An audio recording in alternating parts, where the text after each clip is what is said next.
Saudara, persaingan para bakal calon presiden kian sengit, lobi-lobi ke sana kemari makin gencar dilakukan untuk merebut hati para petinggi partai politik dan sejumlah tokoh. Namun sebetulnya ada hati yang harus dipikat oleh para bakal capres, yakni restu dari Presiden Joko Widodo.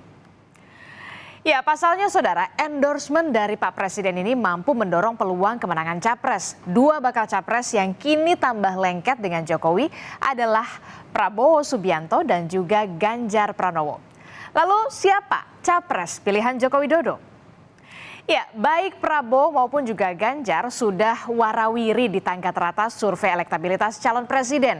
Kita bedah bersama saudara bagaimana survei terbaru dari Litbang Kompas yang dilakukan pada 29 April hingga 10 Mei 2023. Dan hasil survei menunjukkan saudara, dari sekian banyak nama, Prabowo mampu berlari kencang bahkan membalap tingkat elektabilitas Ganjar.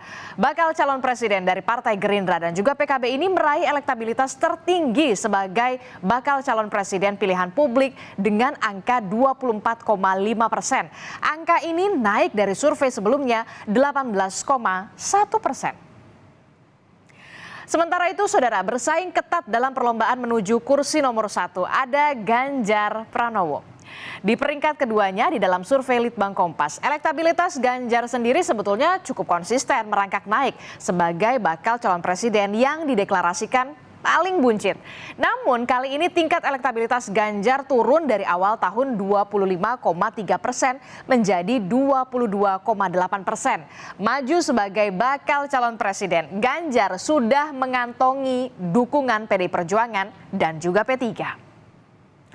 Dan satu lagi saudara, bakal calon presiden yang bisa dikatakan sangat diperhitungkan adalah Anies Baswedan yang diusung oleh Partai Nasdem, Partai Demokrat dan juga PKS yang tergabung dalam Koalisi Perubahan untuk Persatuan.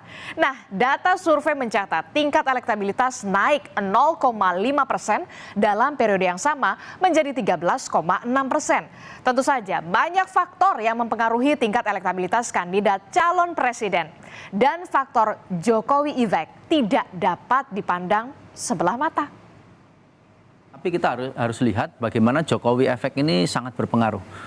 Di survei kami itu diukur ya, kalau ditanyakan apakah pilihan dari Jokowi ini mempengaruhi pilihan Anda terhadap calon presiden, itu 15%, Mas. Oke. 15%, sehingga sangat berpengaruh. Oke. Sehingga partai-partai yang dikonotasikan oleh publik itu satu aras, satu jalur politik dengan Jokowi, itu pasti akan beroleh efek yang positif.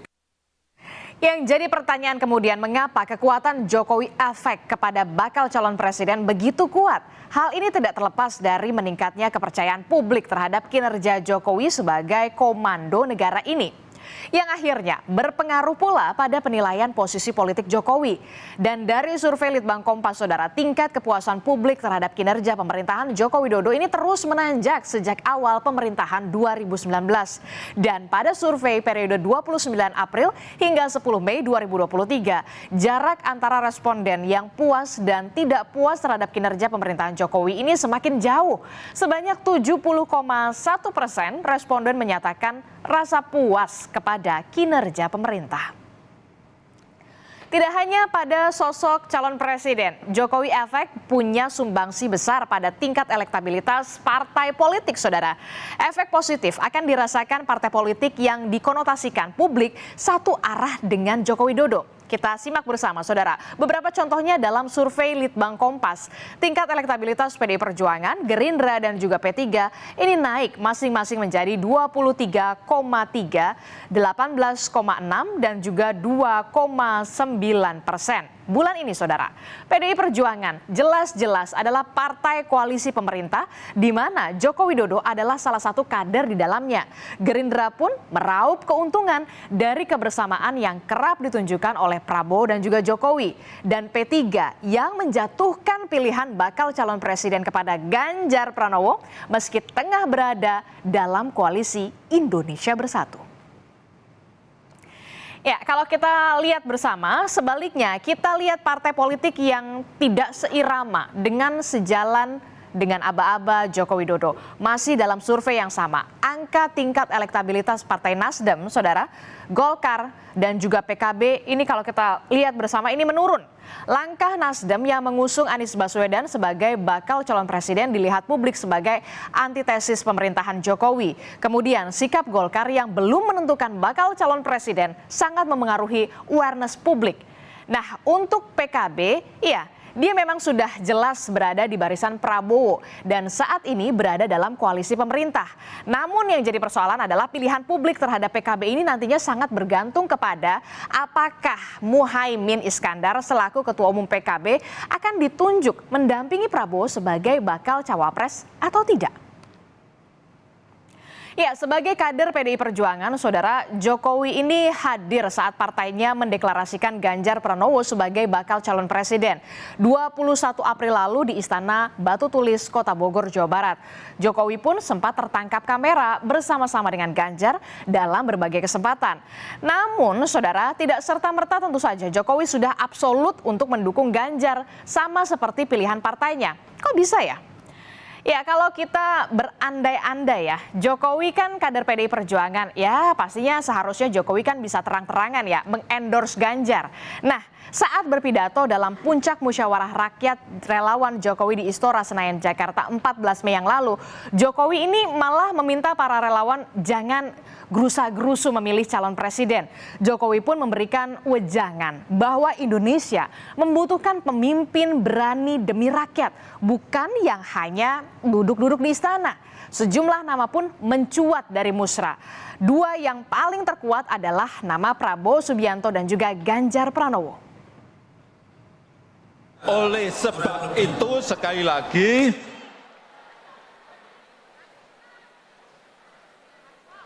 memilih pemimpin di tahun 2024 ini sangat krusial, sangat penting sekali, harus tepat dan benar.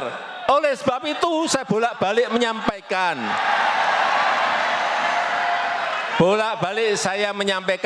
jangan gerusa-gerusu, jangan tergesa-gesa. Karena begitu keliru, kita tidak bisa minta kembali lagi. Enggak bisa. Sempat ada kerikil kecil dalam hubungan Jokowi dengan PDI Perjuangan. Tepatnya saat Indonesia gagal menjadi tuan rumah Piala Dunia U20 tahun ini, saudara. Dua kepala daerah dari PDI Perjuangan, yakni ada Gubernur Jawa Tengah Ganjar Pranowo dan juga Gubernur Bali Iwayan Koster dituding jadi penyebab gagalnya hajatan besar sepak bola dunia di Indonesia kala itu karena menolak kehadiran timnas Israel U20. Padahal, saudara, sejak jauh-jauh hari pemerintah telah menyiapkan sarana dan juga prasarana serta anggaran yang pastinya tidak sedikit untuk perhelatan tersebut. Nah, kalau kita lihat bersama, sebaliknya Jokowi ini terlihat makin akrab dengan bakal calon presiden partai lain yang tak lain dan juga tak bukan adalah ini dia, Prabowo Subianto. Dalam sejumlah kunjungan kerja, Prabowo ini selalu dekat dengan Joko Widodo. Misalnya saja saat menanam mangrove bersama, Prabowo ini berada tepat sekali di samping Jokowi dan nyemplung bareng di Taman Wisata Alam Angke Kapuk, Jakarta 15 Mei yang lalu. Bukan hanya urusan pekerjaan sebagai presiden dan juga menteri. Kebersamaan Jokowi dan Prabowo bahkan terlihat sampai ke keluarga mereka. Ya, ini dia saat Lebaran kemarin misalnya, keluarga Prabowo ini bersilaturahmi ke Jokowi di kota Solo. Prabowo juga beberapa kali menemui putra Jokowi, Gibran Rakabuming Raka saat berada di Solo. Dan yang paling terakhir adalah Jumat malam. Gibran ini menemani Prabowo bertemu dengan relawan di Solo. Sampai-sampai ya, Gibran kena semprit PDI Perjuangan. Beliau sebagai kader yang masih muda, kewajiban kita untuk memberi nasihat. Tadi kita menyampaikan nasihat panjang lebar. Saya sampaikan bahwa Anda ini seperti gula dengan semut. Beliau posisinya seperti gula. Jadi semut dari mana-mana tinggal menjaga semut mana yang baik dan semut mana yang menjerumuskan. Itu pesan singkat sebagai nasihat tadi.